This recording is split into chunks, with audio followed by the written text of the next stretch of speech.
Good day everyone.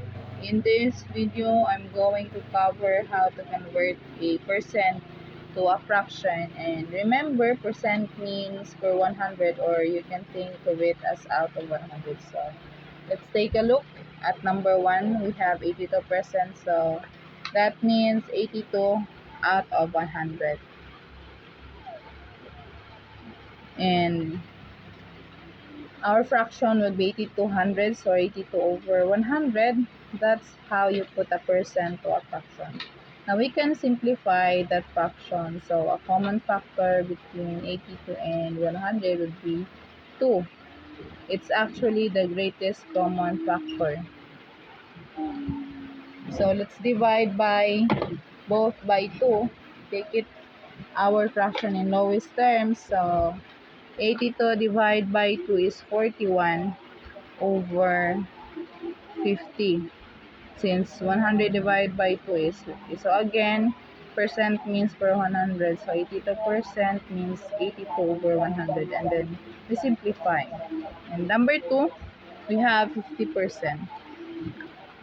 So 50 out of 100.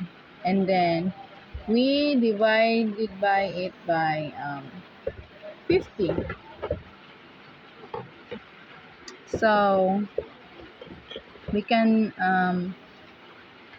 it is 1/2, right? 1/2 number. So it's the final answer. And then for number 3, 9%. So that's 9 out of 100. And that's that fraction's already in simplest form. So 9% equals 100, or 9 out of 100. And number 4, the final one, is 120%. Or we can say it is 120 over 100, or 120 out of 100. And we can divide it by 20. So again, 120 over 100 is an improper fraction. It can be simplified.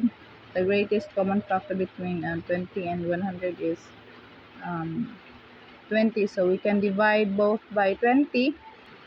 6 over 5. It is an improper fraction. So there you have it. That's how we convert percent to fractions. We put that percent over 100. It means per 100 or out of 100. Hopefully that helped